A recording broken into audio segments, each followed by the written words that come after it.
രാഷ്ട്രീയ പ്രേമികളുണ്ട് നമ്മുടെ നാട്ടിൽ. ഒരിക്കൽ കവലെ പ്രസംഗിച്ചപ്പോൾ വന്നിട്ട് പറഞ്ഞു, ഇവിടെ ഉപദേശി, മനുഷ്യൻ മദ്യവും ലഹരിക്കും ഒക്കെ പിള്ളേർ അടിമപ്പെടുന്നെങ്കിൽ അതിനെ നന്നാക്കാൻ ഇവിടെ പോലീസും ഗവൺമെന്റും ഒക്കെ ഉണ്ടല്ല, നിങ്ങളിങ്ങനെ കിടന്ന് തൊണ്ട കീറി കൂവിയുണ്ട് എന്നാ എന്ന് ഒരുത്തൻ ചോദിക്കുക.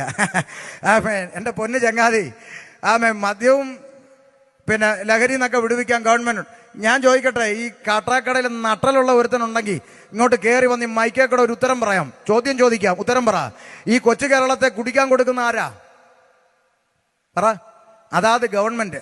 കുടിച്ചവനെ വഴി പിടിച്ച് നിർത്തി പിഴ അടപ്പിക്കുന്ന ആരാ? അതും സർക്കാർ. നാടകമേ ഉലകം. കുടിക്കാൻ കൊടുക്കുന്നത് സർക്കാർ, കുടിച്ചവനെ കൊണ്ട് പിഴ അടപ്പിക്കുന്നത് സർക്കാർ. നാടകമേ ഉലകം. മനസ്സിലായോ? എന്നിട്ട് പറയുന്നത് ഗവൺമെന്റ് രക്ഷിക്കുന്നു. ചുമ്മാ ചിരിപ്പിക്കരുത്.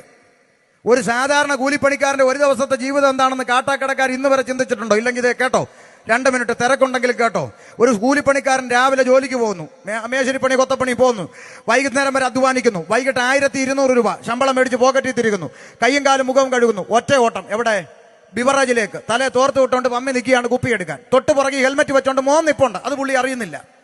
അപ്പൻ തോർത്തിട്ടുകൊണ്ട് മോ ഹെൽമെറ്റ് വെച്ചോണ്ട്, രണ്ടുപേരും ഒറ്റ ക്യൂവില. പുതിയ കാഴ്ചയാ. 1200-ൽ 700 രൂപ കൊടുത്ത് കുപ്പി എടുത്ത അപ്പൻ ബിവറേജിന്റെ മൂല മാറി ഇരുന്ന് കുപ്പി അടിച്ചു തീർക്കുന്നു. അപ്പൻ ഫിറ്റാകുന്നു, കുപ്പി കാലിയാകുന്നു, മിച്ചം 500 ആകുന്നു. കണക്ക് ശരിയല്ലേ? മിച്ചം 500. കാലിക്കുപ്പിയും കൊണ്ട് അപ്പൻ ആടി ആക്രിക്കട വരുന്നു, കാലിക്കുപ്പി അവിടെ കൊടുക്കുന്നു, കുപ്പിക്ക് കിട്ടി 3 രൂപ. അരിക്ക് 1 രൂപയല്ലേ ഉള്ളൂ. വികസനമാണല്ലോ, വികസനം. അതുകൊണ്ട് 3 കിലോ അരി വീട്ടിലെത്തും. പെണ്ണുമ്പിള്ളയ്ക്ക് പരാതിയില്ല. അപ്പൊ 3 കിലോ അരിയും കൊണ്ട് ഇവൻ ആടി കൈനറ്റിക് കൊണ്ടെടുത്ത് വീട്ടിൽ പോകുമ്പോൾ ദാ വരുന്നു അടുത്ത ഇരുട്ടടി. ഏത്? ആ വളവ് തിരിഞ്ഞപ്പോൾ ഒളിച്ചിരുന്ന് നിര പിടിക്കുന്ന ജീവി പിടിച്ചു, ഊതടാന്ന് പറഞ്ഞു ഊതി. ബാക്കി 500 ഉള്ളത് അവനും. ഇതല്ലേ ഇവിടെ നടക്കുന്നേ? ആണോ? വിൽക്കുന്നിടത്ത് പോലീസ് കാവല്, വിറ്റ് കഴിഞ്ഞ അടുത്ത വളവില്. കാരണം ഏമല്ല അതിലെയാണല്ലോ വരുന്നത്. വിൽക്കുന്നിടത്ത് അടി ഉണ്ടാകാതിരിക്കാൻ ഏമാന്മാര് കാവല് നിൽക്കും. വിറ്റ് കഴിഞ്ഞ അടുത്ത വളവിൽ പോയി ഒളിച്ചിരിക്കും. PSC പരീക്ഷയ്ക്കിടാൻ പറ്റിയ ചോദ്യമാ, കേരളത്തിൽ ഒളിച്ചിരുന്ന് നിര പിടിക്കുന്ന ജീവി. പിള്ളേർ കണ്ണും പൂട്ടി എഴുതും കേരള പോലീസ് ഒന്നും ഇല്ലേ? ഈ പറയുന്നൊക്കെ ഉള്ളതാണോ? ഇവിടെ നടന്നുകൊണ്ടിരിക്കുന്ന കാര്യമാണ്. എന്നിട്ട് പറയാ കുടിക്കാൻ കൊടുക്കുന്ന. ഇപ്പൊ ഗവൺമെന്റ് ഏറ്റവും പുതിയ വാർത്ത, ഗവൺമെന്റിന്റെ നേതൃത്വത്തിൽ ഗ്രാമാന്തരങ്ങളിൽ കള്ള് വിതരണം ചെയ്യുമെന്ന. കള്ളെന്ന് പറയരുത്, പോലീസ് പിടിക്കും. പോഷകാഹാരം എന്ന് പറയണമെന്നാ മന്ത്രി പറഞ്ഞു. സോറി, ക്ഷമിക്കണം, തിരുത്തുന്നു. പോഷകാഹാരം. എന്റെ ഭാഷ പറഞ്ഞ അംഗൻവാടി പഠിക്കുന്ന പിള്ളേർക്കും കൊടുക്കണം സാർ ഒരു കുപ്പി പോഷകാഹാരം ഉപ്പുമാവിന്റെ കൂടെ.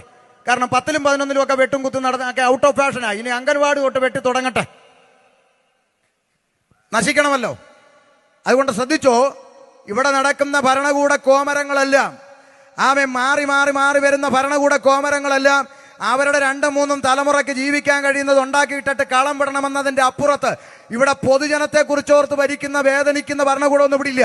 അപ്പൊ ചിലർ പറയുന്നത് കമ്മ്യൂണിസ്റ്റുകാരെ അങ്ങനൊന്നുമല്ല. കമ്മ്യൂണിസ്റ്റ് ഭരിച്ചാലും നാളെ കോൺഗ്രസ് ഭരിച്ചാലും ഇനി എങ്ങാനും താമര വിരിഞ്ഞാലും ഇതിനെയൊക്കെ തൂത്ത് കളയാൻ ചൂല് വന്നാലും നമ്മുടെയൊക്കെ ഗതി ഇത് തന്നെയാണ്. ഇതിന്റെ അപ്പുറത്ത് ഒരു പിണ്ണാക്കും ഇവിടെ സംഭവിക്കത്തില്ലെന്ന് എന്ന് മലയാളിക്ക് ബോധം വരുന്നു, അന്ന് അവൻ കുറച്ചെങ്കിലും ഒക്കെ നന്നാകും. ഇതൊന്നും തലയ്ക്കകത്ത് കയറാത്ത കുറെ മണ്ടന്മാര്, രാഷ്ട്രീയ പാർട്ടികൾക്ക് വേണ്ടി ചാകാനും കൊല്ലാനും മടിയില്ലാതെ പേ പിടിച്ചു നടക്കുന്ന പിള്ളേര്. എടാ കൂട്ടുകാരാ, കൂടപ്പുറപ്പെ, ചെറുപ്പക്കാരാ, നീ ഏത് പാർട്ടിക്ക് വേണ്ടി അടിച്ചാലും ഇടിച്ചാലും ചത്താലും ഇരു പാർട്ടിയുടെ നേതാക്കന്മാർ അടുത്ത സ്റ്റേജിൽ കാണുമ്പോൾ തമ്മിൽ കെട്ടിപ്പിടിച്ച് ക്യാമറയുടെ നേരെ നോക്കി വലിച്ച ചിരിയും ചിരിച്ച് അവർ വീട്ടിൽ പോകുന്നല്ലേ കണ്ടിട്ടുള്ളൂ അല്ലേ? ഇന്ന് വരെ കേരളത്തിൽ ഒറ്റ രാഷ്ട്രീയ നേതാക്കന്മാരുടെ മക്കള് രക്തസാക്ഷികളായി തെരുവിൽ കിടന്ന് ചത്തിട്ടുണ്ടോ? ഉണ്ടോ? രാഷ്ട്രീയ നേതാക്കന്മാരുടെ മക്കൾ അമേരിക്ക, UK, ഓസ്ട്രേലിയ, കാനഡ പോയി പഠിച്ചു, നല്ല ജോലി മേടിച്ചു, നല്ല വീട് മേടിച്ചു, നല്ല കാറ് മേടിച്ച് അവർ നല്ല ശമ്പളം മേടിച്ചു, നന്നായി ജീവിക്കുന്നു. ഇടയ്ക്കിടയ്ക്ക് നേതാക്കന്മാർ മക്കളെ കാണാൻ ഫ്ലൈറ്റ് കയറുന്നു. മക്കളുമായി ഒന്നിച്ചിരുന്ന് ചിക്കനും മട്ടനും കടിച്ചു പറിക്കുന്ന വീഡിയോ പിടിച്ച് ഫേസ്ബുക്കിലും യൂട്യൂബിലും വിടുമ്പോൾ ദാ ഇങ്ങകലെ കാട്ടാക്കട പെറ്റതള്ളയ്ക്ക് കഞ്ഞി കൊടുക്കാത്തവൻ വീഡിയോ കണ്ട് ലൈക്കും കമന്റ് പഠിച്ച് റോഡിൽ കിടന്ന് ചാകുന്നു. ഇതല്ലേ നമ്മൾ കണ്ടുകൊണ്ടിരിക്കുന്ന രാഷ്ട്രീയം? എടാ, എന്നാടാ നിനക്കൊക്കെ നേരം വിളിക്കുന്നത്? ആരാ നിനക്ക് വേണ്ടി കരയുന്നത്? 10 മാസം വയറ്റി ചുമന്ന പെറ്റതള്ളയുടെ കണ്ണും തോളി കൈയിട്ടുകൊണ്ട് സ്കൂളിൽ പോയ കൂടപ്പറപ്പിന്റെ കണ്ണും കാലാകാലം നിന്നെ ഓർത്ത് കരഞ്ഞുകൊണ്ടിരിക്കുമെന്നതിനപ്പുറത്ത് ഒരു ചുക്കും ഇവിടെ സംഭവിച്ചിട്ടില്ല. ഉണ്ടോ? നിങ്ങൾ പറ. നാടകങ്ങൾ ഇവിടെ എല്ലാം നടന്നുകൊണ്ടിരിക്കുന്നേ. അപ്പൊ പൊതുജനത്തെ വെറും കഴുതകളാക്കിക്കൊണ്ട് മാറി മാറി വരുന്ന ഭരണകൂട കോമരങ്ങള് ഇമ്മാതിരി കാര്യങ്ങൾ ഇന്നും മനുഷ്യനെ രക്ഷിക്കുമെന്ന് പറഞ്ഞ് ചുമ്മാ ഞങ്ങളെ ചിരിപ്പിക്കരുതെന്നാ പറഞ്ഞത്.